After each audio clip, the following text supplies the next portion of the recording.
ఓం శ్రీ సాయిరామ్. సర్వదేవతాతీత స్వరూపులు భగవాన్ శ్రీ సత్యసాయి బాబా వారి పాద పద్మములకు ప్రణామములు అర్పిస్తూ భక్తులందరికీ సాయిరామ్. శ్రీకృష్ణుడు శ్రీ సత్యసాయి గ్రంథంలో శాప విముక్తి. ఒకనాటి వేకువనే ఒరేపల్లెలో యశోదమ్మ పెరుగు చిలుకుతున్నది. ఆ కవం సవడి, ఆమె కంకణాల ధ్వనులు విని కన్నయ్య వెన్న కోసం వచ్చి తల్లి ఎదుట ఆ సంగీతానికి అనుగుణంగా నృత్యం చేయసాగాడు. నందనందనుడు చిరునవ్వులతో చిందులు వేసే ఆ సన్నివేశం మనోహరంగా ఉంది. మధురమైన మాటలను పలుకుతూ జాలిగా కృష్ణుడు వెన్నను అడుగుసాగాడు. ఎంతసేపటికి వెన్న పెట్టకపోయేటప్పటికీ కృష్ణుడు ఒక చిన్న రాయి తీసుకొని పెరుగుకుండను పగలగొట్టి పరుగులు తీశాడు. చిన్ని కృష్ణుడు చేతికందే దూరంలో ఉన్నప్పటికీ యశోద వాణిని పట్టుకొనలేక సతమతమైపోయింది. యోగీశ్వరులకు కూడా పట్టుబడని పరాత్పరుడు చివరకు తనకు తానుగా ఆ తల్లి చేతికి చిక్కాడు. అప్పుడు యశోద ఆ బాలుణ్ణి పట్టుకొని త్రాటితో రోటికి కట్టడానికి పూనుకున్నది. ఆమె ఎంత త్రాడు తెచ్చినా అది బాలకృష్ణుని బంధించడానికి తక్కువ అవుతూనే ఉంది. చివరి తల్లి స్థితిని చూచి తాలిపడి కృష్ణుడు స్వవశంలో ఉన్నవాడు పరవశమయ్యాడు. రోటికి కట్టబడిన కృష్ణుడు ఇంటి సమీపంలోనే ఉన్న రెండు మధ్య మ్రానుల మధ్య నుంచి పారాడుతూ దారి చేసుకుని వెళ్ళాడు. కానీ ఆ చెట్లు అడ్డు రావడం వల్ల రోలు అవతలనే ఆగిపోయింది. అప్పుడు కృష్ణయ్య ఒక్కసారి లాగేటప్పటికీ ఆ మధ్య చెట్లు ఒకటి వ్రేళ్లతో సహా కూలిపడిపోయినాయి. వెంటనే ఆ చెట్ల మధ్య నుంచి ఇద్దరు గంధర్వులు బయటకు వచ్చి శ్రీకృష్ణునికి నమస్కరించి, ఓ స్వామి, నీవు జగత్కారణ భూతుడవు అయిన పరమ పురుషుడవు, విశ్వరూపుడవు. ఈ విశ్వంలో ఉండే సకల భూత జాలానికి నీవే అధీశ్వరుడవు అని ఆ బాలకృష్ణునితో వారు మాట్లాడుతూ, నీ పద్యావళులాలకించు చెవులున్ నిన్నాడు వాక్యంబులున్, నీ పేరన్ పని చేయు హస్తయుగమున్, నీ మూర్తిపై చూపులున్, నీ పాదంబుల పొంత మొక్కు శిరమున్, నీ సేవపై చిత్తమున్, నీపై బుద్ధులు మాకు నిమ్ము కరుణన్, నీరేజపత్రేక్షణ. ఆ విధంగా వారికి ఏం కావాలో అవి ప్రసాదించమని ఆ చెవులు, మాటలు, పని చేసే పనులు, స్వామిని దర్శించటం, ఇలాంటివన్నీ కూడా ప్రసాదించమని, మంచి బుద్ధులు ప్రసాదించమని ఆ గంధర్వులు బాలకృష్ణుని ప్రార్థించారు. నీ గురించిన పద్యాలను వినే చెవులను, నీ గురించి పలికే వాక్యాలను, నీ పేర పనిచేసే చేతులను, నీ రూపమును చూచే చూపులను, నీ పాదములకు మొక్కే శిరస్సును, నీ సేవపై మనస్సును, నీ గురించిన ఆలోచనలను మాకు దయతో ప్రసాదించు స్వామి. నీ దర్శనం వల్ల మాకు శాప విముక్తి కలిగింది అని పలికారు. మనము కూడా భగవంతుడు ఏం కోరుకోవాలో అవి అన్నీ కూడా ఇక్కడ చెప్పబడింది. వారిద్దరూ నలకోబర మణిగ్రీవులు, ఆ గంధర్వులు. వారు ఐశ్వర్య సౌందర్య గర్వంతో నారద మహర్షిని పరిహసించిన కారణంగా ఆయన మీరు మధ్య వృక్షములుగా మారుడని శపించినాడు. మరలా కరుణ కలిగి ద్వాపరాంతములో ధ్వజ మండలంలో గోవిందుని చరణాల విందముల స్పర్శ పొందినప్పుడు మీ రూపములు మీకు ప్రాప్తిస్తాయి అని శాపవనానమును పలికాడు నారదు. శాప విముక్తులైన వారిని చూచి శ్రీకృష్ణుడు, మీరు మదాంధులై చరిస్తూ ఉండటం వల్ల మీకు మేలు చేయదలిచి నారద మహర్షి మీకు ధనభ్రంశం కలిగించి జ్ఞాన మార్గం చూపడం జరిగింది. తమ తమ ధర్మాలను ఆచరించేవారు, సమచిత్తులై వ్యవహరించేవారు, నన్నే ఆశ్రయించిన వారు బంధ విముక్తులవుతారు. మనందరం బంధంలో చిక్కుకున్నాం గనక బంధ విముక్తులు అవ్వాలంటేట స్వామి మీద లగ్నం చేసుకోవాలి మనస్సు. అలాగే సమచిత్తులై వ్యవహరించాలి. కష్ట సుఖాలు రెండింటినీ కూడా భరించేటువంటి ఆ మనస్తత్వం కలిగి ఉండాలి. అలాగే ఆయనను ఆశ్రయించితే అప్పుడు మాత్రమే బంధ విముక్తం అవుతాం అని చెబుతూ మీ మనస్సు మీద లగ్నమై ఉంటుంది, మీరు ఇక సుకృతులు ఆచరించండి అని పలికాడు.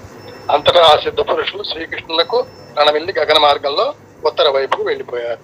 అంతటా నందాది గోపకులు వచ్చి కూలిన మ్రానులను వాటి మధ్య మందహాసంతో ఉన్న కృష్ణుని చూచి ఆశ్చర్యపడ్డారు. నందుడు ముందుకు వచ్చి కృష్ణును కట్టి ఉన్న త్రాటిని విప్పాడు. కృష్ణుడు అమాయకంగా తోటి పిల్లలతో ఆటపాటలలో నిమగ్నమయ్యాడు. ఈ సన్నివేశాన్ని మనం భాగవతంలో ఎన్నిసార్లు విన్నా, సినిమాల్లో ఎన్నిసార్లు చూసినా, ప్రవచనాల్లో కృష్ణుడి గురించి ఈ సన్నివేశం విన్నా మనం ఎప్పుడు కూడా క్రొత్తగానే ఉంటుంది, ఆనందాన్ని కలిగిస్తూనే ఉంటుంది.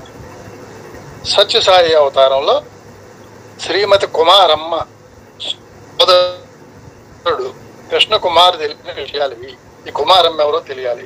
ఈవిడ కుప్పం నివాసి, రాధాకృష్ణయ్య అనేటువంటి ఒక వైశ్య వ్యాపారస్తుల కుటుంబం వారు అన్నమాట వీరు కుప్పంలో. ఈ కుమారమ్మ అనే ఆవిడ స్వామి దగ్గర ఎంతో అనుభూతి పొందినటువంటి ఆవిడ, అనుగ్రహం పొందినటువంటి ఆవిడ. మరి ఈవిడ స్వామి వారి దగ్గర ఉండి వివాహం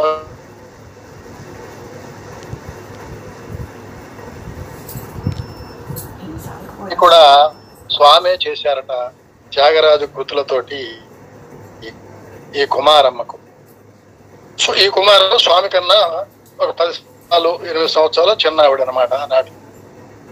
ఈ కుమారమ్మ సోదరుడు కృష్ణ కుమార్ అని ఆయన తెలిపిన విషయాలు. ఈ మధ్య కూడా కుమారమ్మ గారు ఇప్పుడు 94 ఇయర్స్ కూడా అంటే లాస్ట్ ఇయర్ ఏఎస్బిలో కూడా ఈవిడ మాట్లాడింది. పుట్టపర్తిలో చిత్రావతికి వెళ్లే దారిలో పెద్ద పెద్ద చెట్లు ఉండేవి. ఆ తోపులో ఒక దయ్యం ఉందని సత్యం అంటూ ఉండేవాడు. అందుకే సాయంత్రం వేళల్లో ఊరి వారు భయంతో అటు వెళ్ళేవారు కాదు. ఒకనాడు సాయంత్రం సత్యం హఠాత్తుగా పెద్ద త్రాళ్లు తెమ్మని చెప్పి వాటిని ఒక పెద్ద చెట్టుకు కట్టించాడు. ఇక దానిపై సత్యం ఉయ్యాల ఊగటం ప్రారంభించాడు. అక్కడ ఉన్నవారు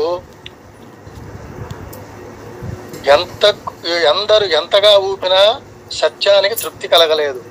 అందరినీ దూరంగా వెళ్ళమని చెప్పి సత్యం తన ప్రయత్నంతో తానే విసురుగా ఊగుతూ ఎత్తుగా పైకి వెళ్ళాడు. తోటి వారంతా నోరు తెరుచుకొని ఉండిపోయారు. ఉయ్యాలపై ఊగుతూ ఊగుతూ సత్యం కనుచూపు మేర దాటిపోయాడు. ఆ దృశ్యాన్ని చూచిన అందరూ పెద్దగా అరవడం మొదలుపెట్టారు. ఒక్కసారిగా ఏ కొమ్మకు ఉయ్యాల కట్టబడిందో ఆ కొమ్మ విరగటం ఆరంభమైంది. కానీ ఉయ్యాల ఊపు ఆగలేదు. పళపళమని ఆ పెద్ద కొమ్మ విరిగిపడింది. సత్యం ఎక్కడా కనిపించలేదు. సత్యం ఎలా గాలికి ఎగిరిపోయాడో ఎవరికీ అర్థం కాలేదు.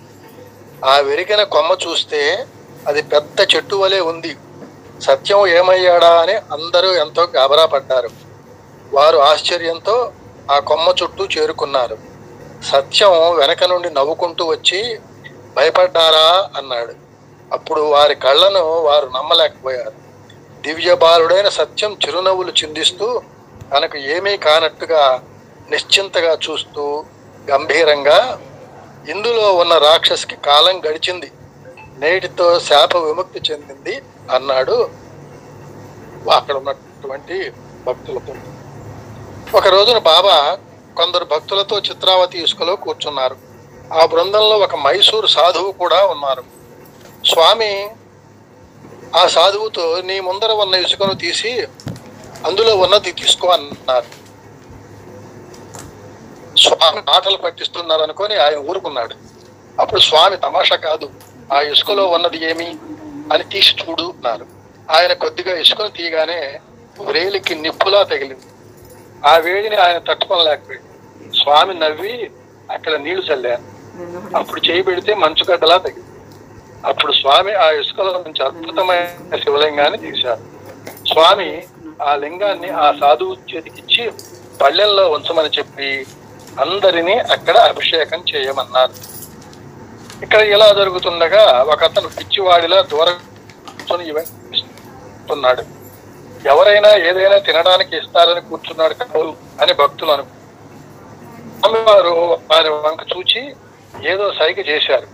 అతడు గబగబా పరిగెత్తుకు వస్తే అందరు ఎంతో వినయంగా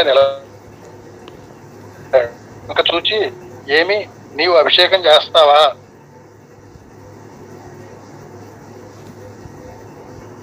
ఆ పిచ్చివాడు స్వామి చేయమన్నా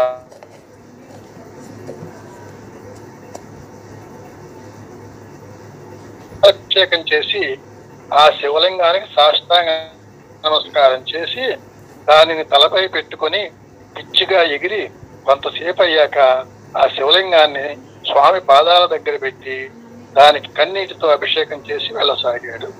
ఇది చాలా విచిత్రమైనటువంటి సన్నివేశం. గ్లాసులో నీరు తీసుకున్నాడు, స్వామివారి ప్రదక్షిణ చేశాడు. అభిషేకం చేసుకుంటావా అంటే ముందు ఇతను ఏం చేశాడంటే స్వామి ప్రదక్షిణం చేశాడు, స్వామి పాదాల మీద అభిషేకం చేశాడు, తర్వాత శివలింగానికి సాష్టాంగ నమస్కారం చేశాడు. ఏ వింతలో వింత, అతను 10 అడుగుల దూరమైన లేదు, అక్కడే అదృశ్యం అయిపోయాడు ఆ పిచ్చివాడు. అందరికీ ఎంతో ఆశ్చర్యం కలిగింది. అప్పుడు భక్తులందరూ స్వామి చుట్టూ చేరి అతని గురించి చెప్పమని అడిగారు. అప్పుడు బాబా అంటున్నాడు, అతడు గంధర్వుడు, 300 సంవత్సరాలుగా ఈ ప్రపంచ బంధంలో చిక్కుకుని ఉన్నాడు. ఈ రోజు ఈ శివలింగ అభిషేకంతో వానికి ముక్తి కుదిరింది అన్నా. నేను ఉంటా